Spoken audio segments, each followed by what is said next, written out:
This is worst case scenario. I'm talking to Espo, and Espo was basically saying the only thing that can make this season that much worse is Kevin Durant getting injured and the Suns get stuck in this basketball purgatory where you just don't have the options. The number one thing that every single Suns fan is worried about, thinking about, is Kevin Durant's injury. Obviously, rolling his ankle pretty severely, out for the game. I would presume out for the season. I know that he's always going to try to play basketball, but is this the last time that we saw Kevin Durant wearing a Suns uniform? I don't think so. I'm hoping it was just an ankle sprain and that he's back maybe by the end of the week or so. But just generally speaking, I think Kevin Durant is going to be around for as long as he wants to be around. And because he's never indicated that he actually wants to leave Phoenix, I think he's still here going into next season. I think that if he's injured over the offseason, it's a lot less likely to trade him to another team. I don't think another team is going to want to give him a contract extension, and I don't think he's going to want to go to another team if a contract extension isn't going to be attached to that. I think this makes things really tricky. If anything, it might make it more likely that Kevin Durant ends up back on the Suns next year. But this is worst case scenario. I'm talking to Espo, and Espo was basically saying the only thing that can make this season that much worse is Kevin Durant getting injured and the Suns get stuck in this basketball purgatory where you just don't have the options. It's part of my argument for shutting down Bradley Beal for the rest of the season, as he's basically just been shutting himself down either way, because a major injury, and hopefully it's an ankle sprain, and I'm no professional athlete, but I've turned my ankle like that playing basketball before. Man, I've torn ligaments in my ankle. People have torn ligaments in their ankle and have been out for months and months and months at a time with an injury like that. And Kevin Durant, you never know what's going to happen with that, especially because he does have a history of lower body injuries. This is worst case scenario. I think it definitely affects the prospect of him getting traded in the offseason, but I don't think it hurts it. I think it actually helps him staying here, but it's just such a messed up scenario for all sides to be in. Yeah. There's never a good time for a star player, a team's best player, to get hurt. But it feels like when they're trying to find something to work out and get their way into the play-in just by any way possible, any avenue possible, and then this happens, it's like what do you do? It's a very, very tough situation to be in, for sure.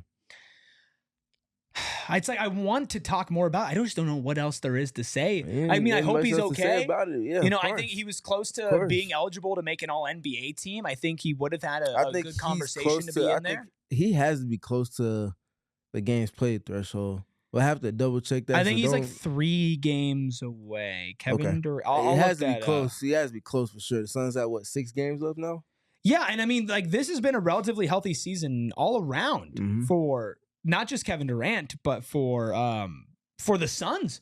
Bradley Beal's been in and out, but KD and Book have played a majority of these games together. Yeah. And I think, to your point with KD being healthy for a majority of it,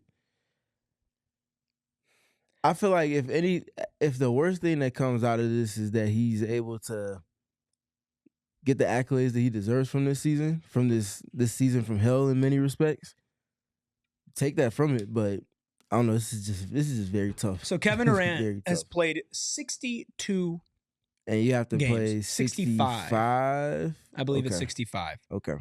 So very close. Very close. If this is the last game that he's played this season, here are his stats. In 62 games played over this, like you said, season from hell, and I very much agree with that.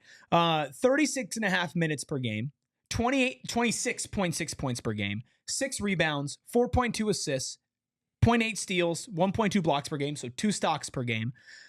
Taking just above 18 field goal attempts per game, shooting over 52% on those field goals, averaging 2.5 3-pointers made on 6 attempts, shooting over 43% from 3, or exactly 43% from 3, 83% from the line, 64% true shooting percentage. What would you grade overall Kevin Durant's 2024-2025 season with the Suns if it is indeed over?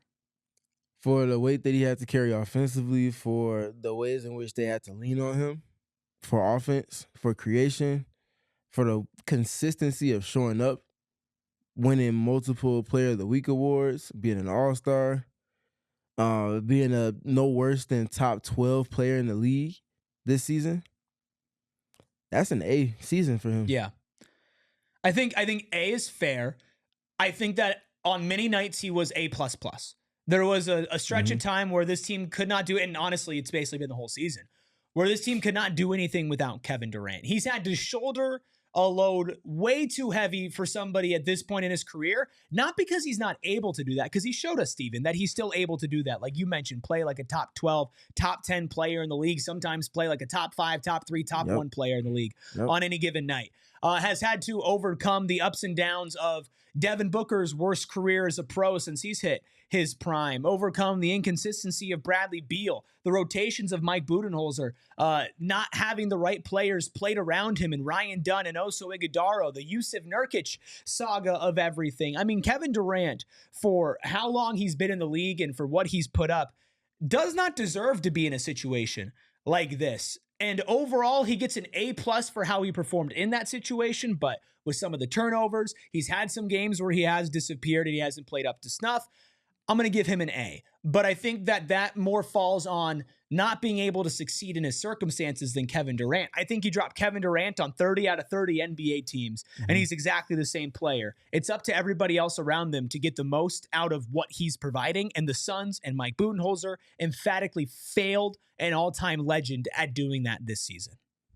Yeah, we fall directly in alignment as far as the choice and grade for him. I think anything less than an A- is not accurate in any capacity. But I think A is more than just. Is there an argument for A+?